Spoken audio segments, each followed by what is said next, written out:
Friends, কেমন আছো তোমরা সবাই? আশা করি ভালো আছো আর আমিও ভালো আছি। দেখো, আমাদের গাছ থেকে আমি পারলাম গোড়া লেবু।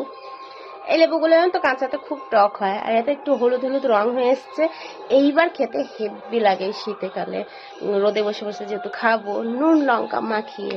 তো নিয়ে নিয়েছি লবণ আর লঙ্কা, রগড়বো, দিয়ে ছাড়িয়ে এটা সুন্দর করে খাবো। জাস্ট মুখে জল চলে আসছে। তোমাদের আসছে? এখন লেবুটা আমি ছাড়িয়ে নিয়ে হ্যাঁ, ছাড়ানোর পর একটু জল দিয়ে ধুতে হয়। হ্যাঁ, লেবুটাকে ছাড়িয়ে নেওয়ার পর একটু জল দিয়ে ধুতে হয়, তাহলে এই তিতো ভাবটা কেটে যায়। হ্যাঁ,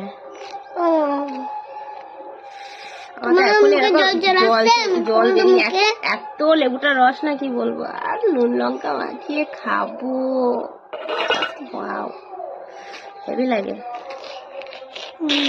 আমার না টক বিশাল প্রিয়, টক আমি প্রচুর খেতে পারি, দারুণ লাগে আমার। তোমাদের কার কার আমি ছাড়ানোতে মুখে জল চলে আসছে বলো? আমাদের গাছে অনেক হয়েছে, অনেক।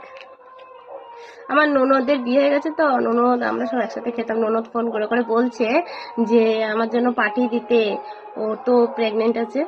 তো ওর তো এমনিতেও টক ও পছন্দ করে খুব, আর ওর তো যেহেতু প্রিয় ছিল, তো আমাকে বলছে, সবাইকে ফোন করে করে বলছে লেবুটা পাঠিয়ে দিতে। তো দেখো, এরকম ছাড়ানোর পর আমি ডাইরেক্ট খাবো না, এটাকে ধোবো, ভালো করে ধুয়ে তারপরে একটা একটা করে পিস বের করবো, দিয়ে লবণ লঙ্কা মাখিয়ে খাবো। জাস্ট ওয়াও, হেব্বি লাগে। চলে এসো, যারা যারা খাবে চলে এসো, কে কে খাবে চলে এসো। আমার ছেলে কিরকম করছে দেখো, ওর চোখের ছিটাগুলো লাগছে, তো ওই জন্য। আমার হাতটা দেখে নিশ্চয়ই। তো ফ্রেন্ডস, তোমাদের বলেছিলাম না ছাড়ানোর পর লেবুগুলো ধুয়ে নিতে হবে। তো লেবুগুলো ধুয়ে নিলাম আমরা বলতে আমি, আমার ছেলে শুধু বসে বসে খাবে।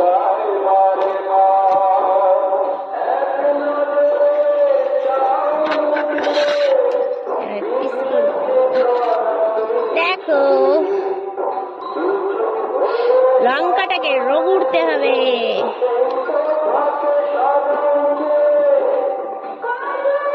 আর দেখো লঙ্কাটাকে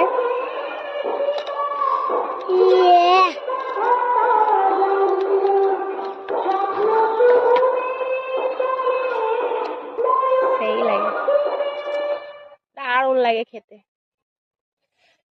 কত রস দেখতে হচ্ছে, ভেতরে দু তিনটে বীজ থাকে, বীজগুলো আমরা ফেলে দিই এরকম করে, আর বীজগুলো ফেলে দিয়েছি।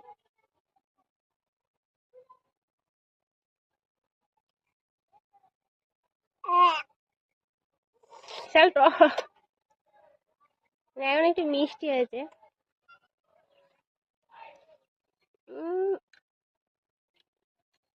কে কে খাবে চলে এসো। কিরকম রস দেখো।